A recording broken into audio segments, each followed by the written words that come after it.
U ovoj godini si debitovao za reprezentaciju, prvo u prijateljskoj utakmici pa i u takmičarskim mečevima. Tarik Muharemović, bosansko-hercegovački reprezentativac. Kakav ti je osjećaj kada to čuješ? Mislim da je to najljepši osjećaj, kao što sam uvijek rekao. To mi je, kako da vam kažem, highlight u karijeri, najljepši trenuci u karijeri. I jako sam zahvalan i sretan za te momente. Naša reprezentacija se nalazi u fazi promjena. Šta možemo izvući iz Lige nacija za predstojeće kvalifikacije za svjetsko prvenstvo?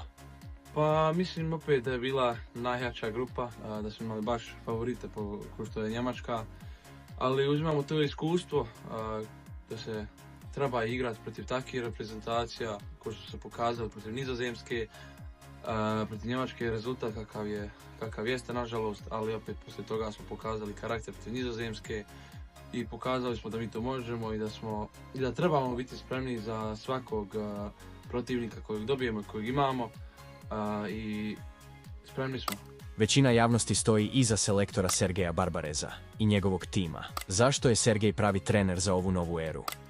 Pa mislim jer pogotovo kao prvo je naša legenda reprezentacije, ali mislim kao i šef i cijeli stručni štab, mi smo jako zadovoljni sa njima jer imaju kao prvo iskustva, sa njim se može sarađivati i vidi se kako hoće da vrate našu reprezentaciju tamo gdje treba da bude i na tom radimo.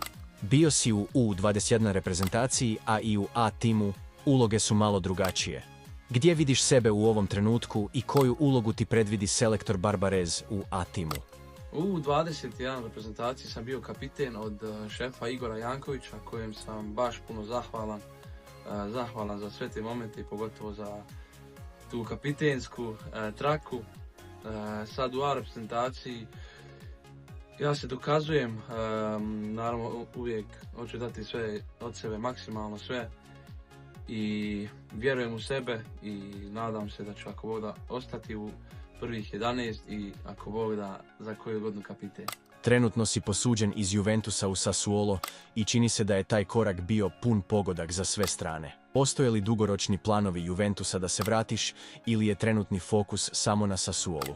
Prešao sam iz Juventusa u Sassuolo i jako sam sretan i zadovoljan sa tim korakom jer mi je baš trebao pogotovo profesionalni fudbal u Seriji B. Hvala Bogu ide dobro, nadam se da ću tako i nastaviti i cijela ekipa nastaviti do kraja sezone, da se vratimo u Seriju A.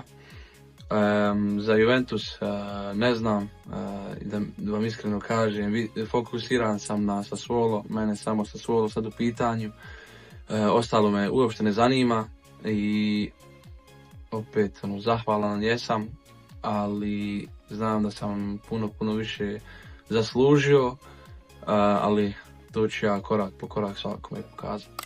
Svi koji te posmatraju znaju koliko goriš na terenu. Također vidimo i tvoje izlive emocija koje smo često viđali kod Muhameda Bešića. Moraš ponekad jednostavno da izbaciš sve iz sebe. Ili kako bi se to moglo zamisliti? Vjerujte mi da nema ništa ljepšeg za defanzivnog igrača.